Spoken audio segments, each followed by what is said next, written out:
What's going on, everybody? Welcome back to a brand new episode of Down South, Up North. Cal Abercrombie, Matt Seaman on the stream today. Matt, how we doing? Doing good. Good Monday. Happy to be back. So let's go. Yes, sir. It's Monday. Happy Monday, everybody. We're back to it.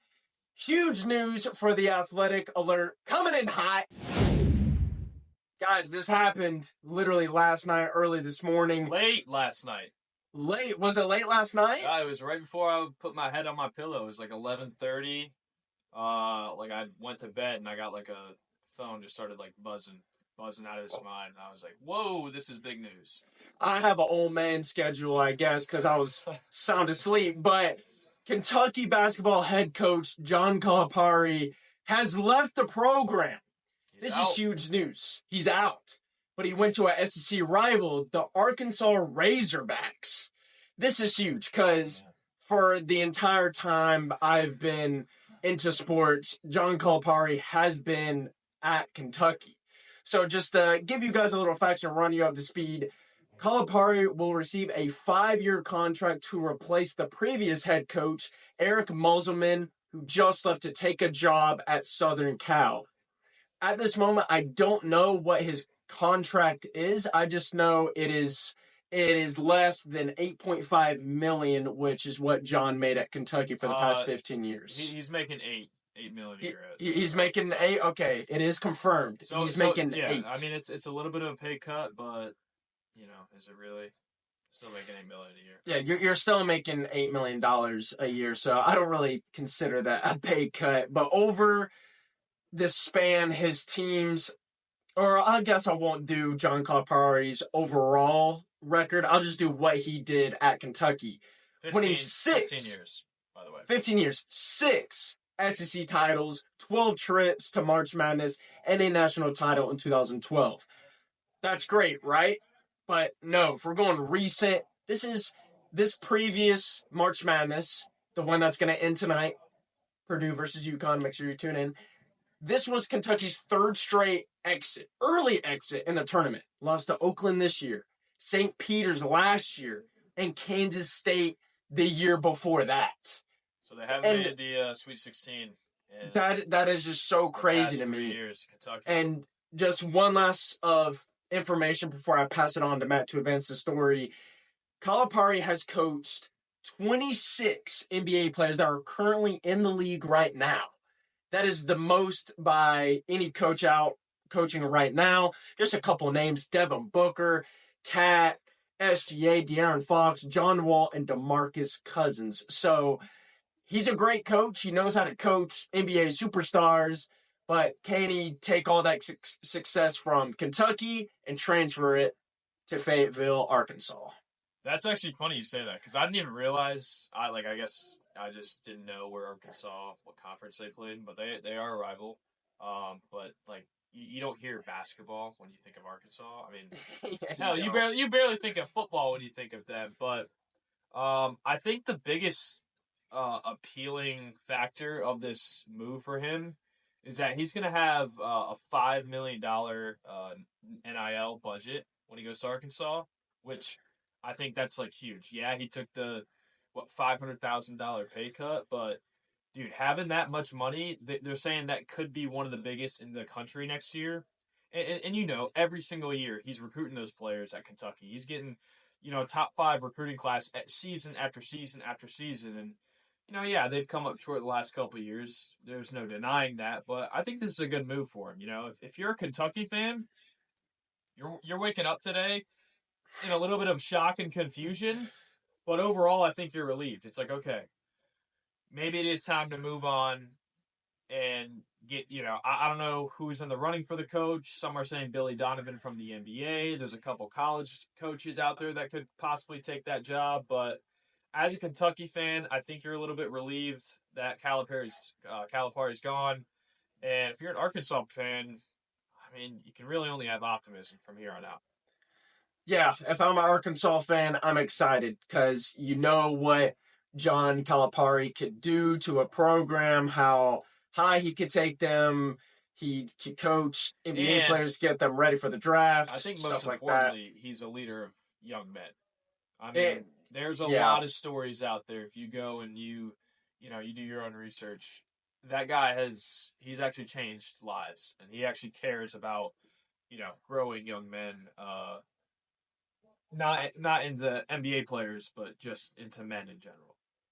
So, congratulations to the Arkansas Razorbacks. You guys Yeah. are riding high, Kentucky fans. Who I don't would've know thought? about all that. So, best of luck to both teams next season. Hopefully, nothing but good things come y'all way.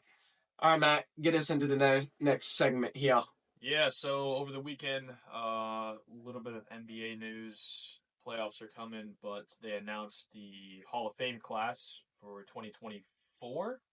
Yes, A sir. couple of names. We picked out two, probably the biggest ones. Big Vince Carter and Chauncey Billups, two great guards in the game. Vince Carter, 8-time All-Star, put the Raptors pretty much on the map, had, I'm going to say it, the greatest dunk in the dunk contest of all time. And actually, Toronto's honoring him with a sick-ass logo tonight. If you haven't seen it, I would go check that out. We'll throw it up here now. But definitely a Hall of Famer, definitely a legend in his own regard, one of the best dunkers of all time. And Kyle, I told you this before. If it didn't take him so damn long to retire, he would have already been in the Hall of Fame. So, Easily. yeah. Chauncey Billups, on the other hand, he led that 04 Pistons team to beat Shaq and the Lakers in 5 games, I believe it was. And Yeah. I believe, no, they won from 2000 to 2002. So they prevented them from winning 4 championships in 5 years. But Chauncey Billups, great guard. Definitely, I think, the best player on that Pistons team. So happy for those guys to finally get their recognition. 100%. Chauncey Billups, great player. I think he's a coach now, a college coach or an NBA coach. I don't know which team he coaches for. He won the Finals MVP that year. They won the ship. Great guard. It's about time the NBA shows some love to that 03-04 Pistons team. It's finally time. Vince Carter, he should have retired in like 2017. No, that's when he retired, right? 2017. Dude, he probably should have retired in 2014 or 2015 because he was just he was old, man. But it's about time these two great guards get into the Hall of Fame. Congratulations, fellas. That's huge. Good stuff. But with that being said, there's still a lot of guys out there that have not made the Hall of Fame. So we're each going to take 3 players that we think should be in the Hall of Fame. And some of these guys still had the eligibility, but regardless, they should have been either in this class or previous classes before. So Kyle, let's kick it off. All right, my number 1. He was the Ford for the Seattle Supersonics for a couple seasons. No other than Shawn Kemp. Dude, before we even started, like, we're in the meeting talking about the show, whatever, and I told Matt, and he was like, dude, what? There's no way. Like, Shawn Kemp's not in the Hall of Fame? That's what I was thinking, too. He played from 1990 to 2003, 6-time All-Star, 3-time All-NBA. He made 6 straight All-Star games in a row. And within that 6-game stretch, he was averaging from 17 to 19 points per game and from 11 to 12 rebounds a game. Like, I'm looking at his stats. He has the stats to show that he's a good player. I mean, it does suck because the one year that him and Gary like were really like on a roll, and that Seattle team was moving, and they had a good coach. They checked all the boxes to win a championship. But one man, the Bulls and Michael Jordan. Not one man. Dude, Michael Jordan was on a mission, he was the bro. man, but that team was overpowered. That was what, 96, I believe. Yeah, 96. Yeah, 96. That team. I mean, it was 2 guys couldn't beat him. Same thing happened in 97 with Stockton and Malone. You need more than 2 guys to beat MJ. Pippen was really in his groove. Dennis Rodman was on that team, so it's hard. But regardless, It even is if you don't have a difficult. championship, there's lots of guys who are still great and never won a ring. So And a great dunker as well. You want to talk about like a crazy dunk? I forgot who it is. It's not Magic Johnson. There's no way. No, Magic. Shawn Kemp dunked on some Hall of Famer. It was a crazy dunk. I'll try to find it. He was athletic. Yeah, he was definitely an athletic dude. A crazy poster, especially and that's a power forward. That's what he started doing this. He started pointing at him. I'm gonna see if I can find it here. But Matt, while I'm looking this up, you get into your next play. Yeah. So another member of that 2004 Pistons team, which, by the way, I think the NBA Hall of Fame has something against that 04 Pistons team. Maybe it's because the Lakers didn't win. Richard Hamilton. I think he was a great sidekick. I mean, that Pistons team had Ben Wallace, Rasheed Wallace, Rip Hamilton, and Chauncey Billups. Ben Wallace didn't get in until 2021. Chauncey Billups just got inducted. So, look, maybe a couple years down the line, we will see the NBA finally respect this team. But, dude, I remember playing NBA 2K with this guy. Rip Hamilton had that Ruby 89 overall card. Wow. Dude, he was a monster, dude. That's how I kind of first found out about him. But he had a lethal jump shot. I think what people really know him for is his mask. I mean, yeah, he called the mask his Superman cape, which I think is cool. You look back and a lot of players had masks or goggles or a bunch of crazy superstitions, I guess you would call them.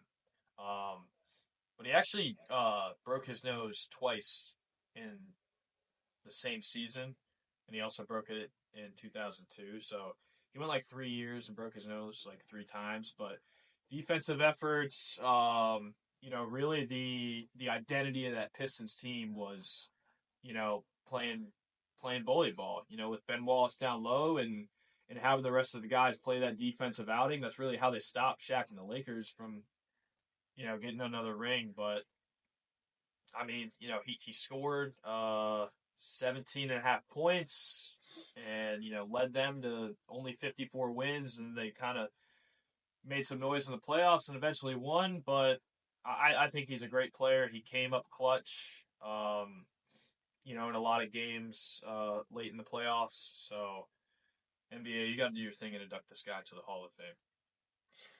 For sure, Rip Hamilton. That is crazy. You said that 89 Ruby. I want to say that was like 2K17. I want to say 2K17, yeah, 2K18. It was one of those.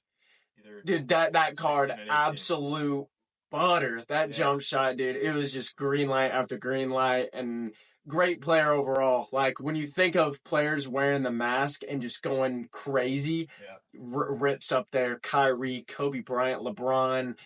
It's just you got to throw him in there. Yeah, he's on a short list of guys to do as good in the mask, for sure. My next player, this man was one of the enforcers on that Bad Boys Pistons team.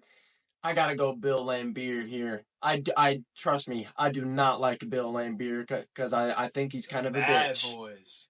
I low-key think he's kind of a bitch, but Bill Laimbeer, dude, I think he has 13,000 points and like 10,000 rebounds or something like that. Like something crazy.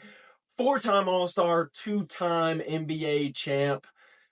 Like, dude, this guy was just... Dude, his nickname was the Prince of Darkness. That was his nickname. That is such a hard-ass nickname. Dude, he was just an enforcer down low. Michael Jordan in the mid to late 80s. Just going down the lane, Bill Laimbeer puts his hands up, grabs his jersey, throws him down. Like, if you want to talk about, because the whole thing with the NBA is it's pretty easy to get into the NBA Hall of Fame. It's pretty easy. But they always say... On a scale of, like, every other professional league, I definitely think it's the easiest. Yeah. Out of all the other sports, I think NBA is definitely the easiest. But with all the Hall of Fames, they say, if you want to get this jacket, you have to be a game changer. You have to change the game. You have to bring new things to the table. That's what Bad Boys of Detroit. That's what Bill Laimbeer did. That's what the Bad Boys of Detroit did. They brought that tough defense that, hey, like, I'm not just going to let you just zoom past me and get an easy layup. I'm not going to let you back me down in the post. I'm going to fight back. I'm going to throw you to the ground. We're going to scratch, claw, punch, kick. We're going to do all that stuff so we could win the basketball game. So if you want to talk about game changers, you got to go Bill Laimbeer. So that's my number 2 for this list. You said his nickname was what? The Prince of Darkness. It's pretty ironic for a white guy, but I remember seeing the Bad Boys of Detroit, the Last Dance documentary I believe he was in. I'm like, first of all, that's a big freaking dude. Second of all, he looked mean. If I was playing against him that day, man, that's a mean dude. So yeah, he is. Pistons, man. Maybe it's the whole thing with the Pistons, and they're finally getting their respect. But either way, that's kind of weird. Heading into my second guy, and this guy Kyle, I think I had like a what the fuck eyes when I saw this guy not in the Hall of Fame. Amar'e Stoudemire, which I was very surprised that this guy is not in the Hall. I mean, it's just one of those guys you look back in history and it's like he was part of that Phoenix Suns team with Shawn Marion and Steve Nash. Like he was an all-star, rookie of the year. And I'm reading here he actually was part of the 7 seconds or less offense in the 2000s, which I think we can all agree that NBA is dominated by the three-point shot and fast-paced rhythm. And that kind of started like when Amar'e Stoudemire was playing. Yeah. He kind of popularized that whole style of play. So, not having... And it kind of goes back to your Shawn Kemp thing. Like, I kind of miss that era of, like, power forwards, like fours, who, like, were super athletic, jump high, dunk on guys.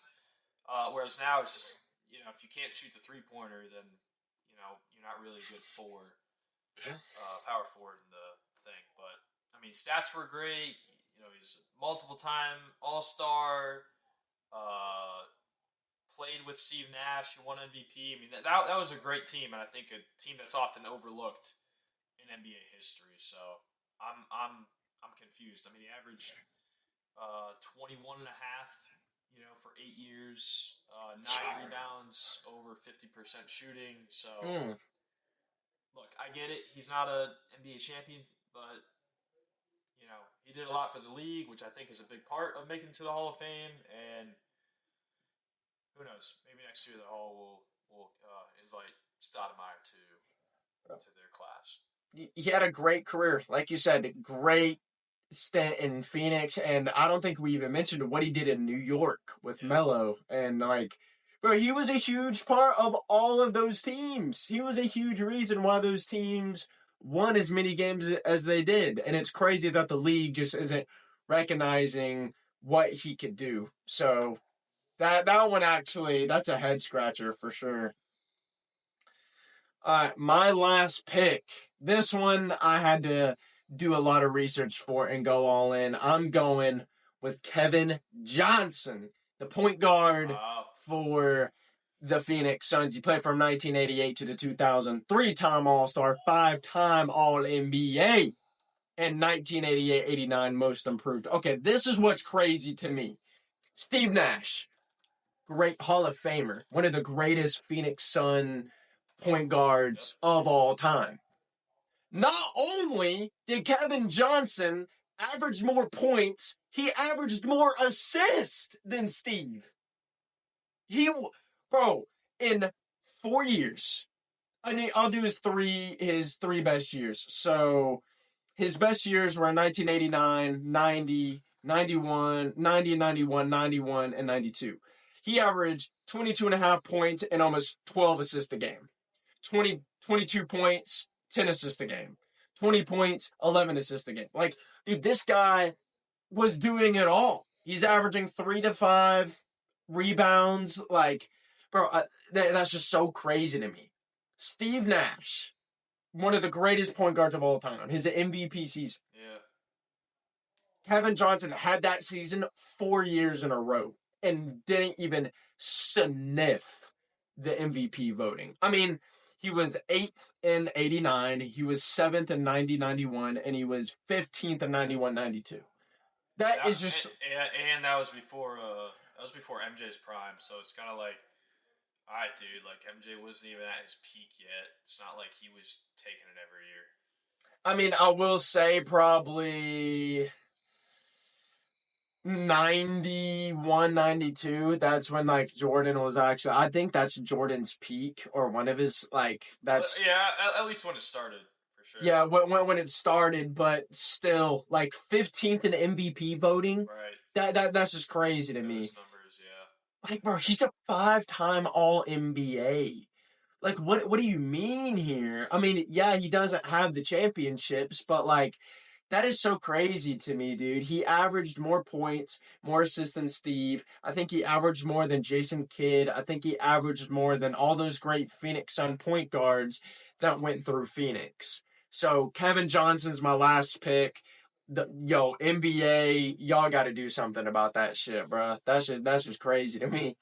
Well, he may have not won championships, but let's talk about a guy that has a lot of championships.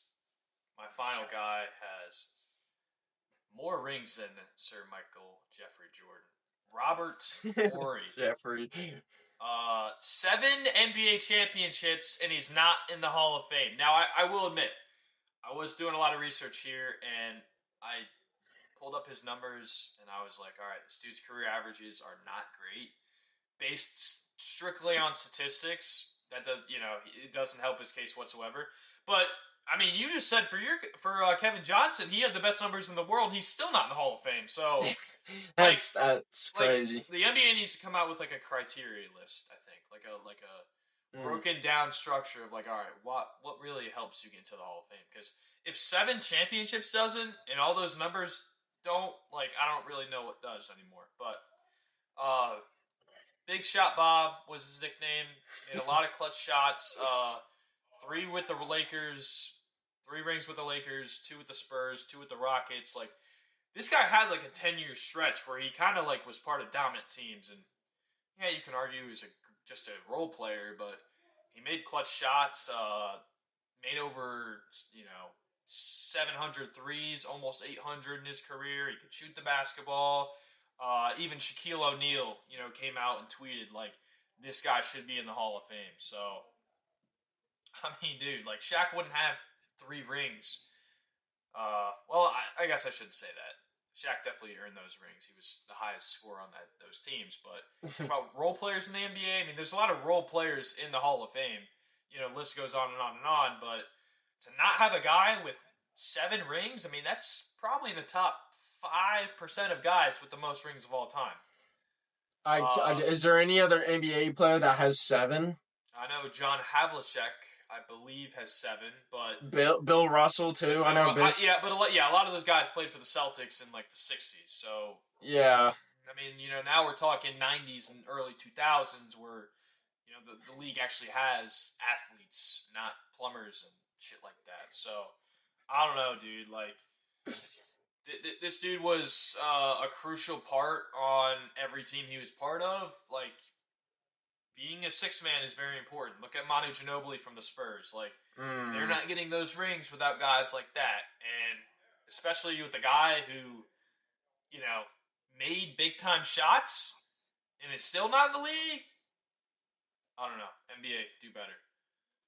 But that's going to wrap up our guys with the NBA. Again, congrats to VC and Chauncey Billups on making it, and hopefully at least one of our guys gets in for 2025.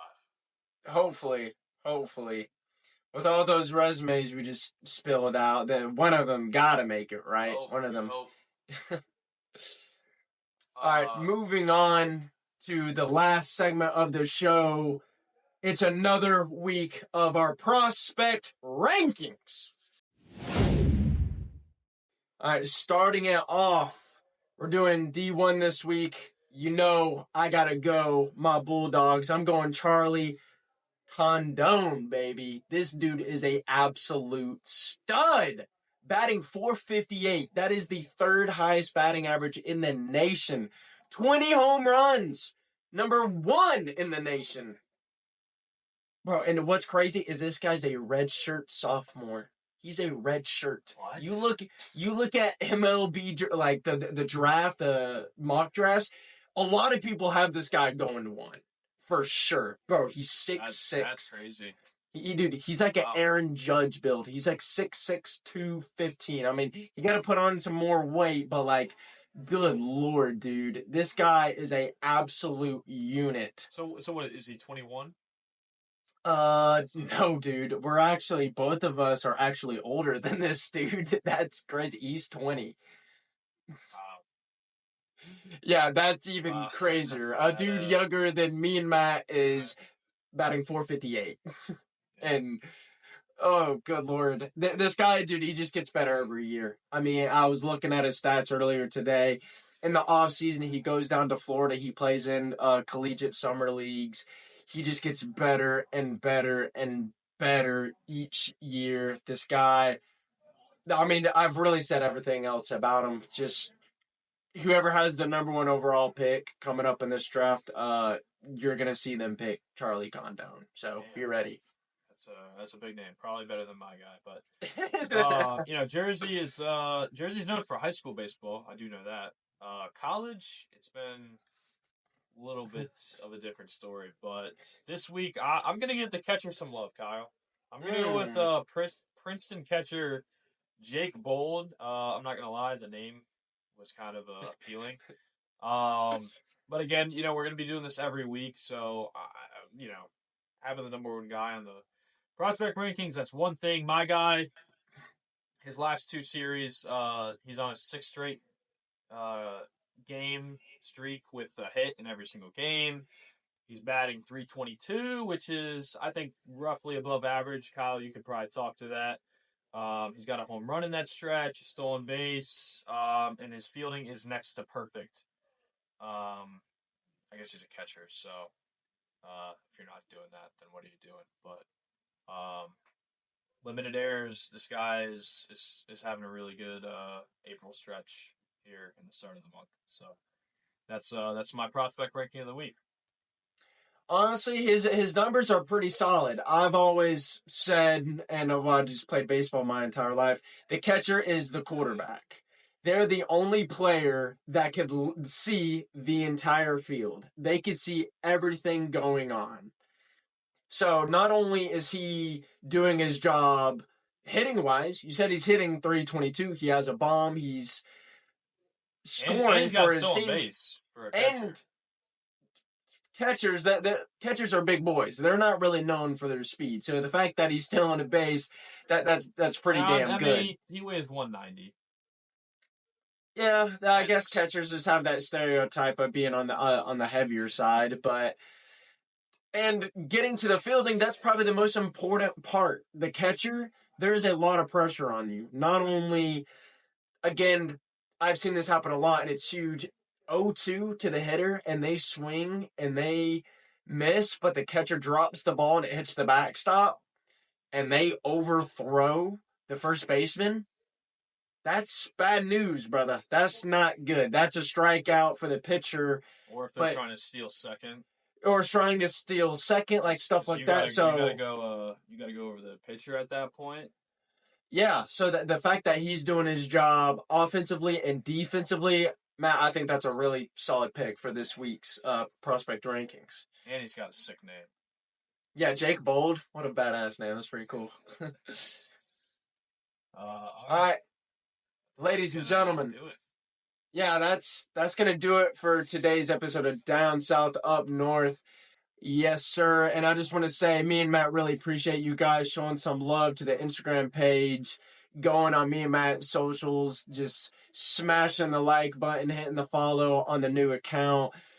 But we're going to have this episode out quick, new content for you guys. We can't appreciate y'all enough. Remember, if you have any suggestions, please let me know. Please let us know, because looking at the quality here, mine's a little bit different from Matt's. So we got to get on the same page here. It's all work in progress. Yeah, it's all work in progress. But guys, thank you so much for watching. We'll catch you on the next one. Peace!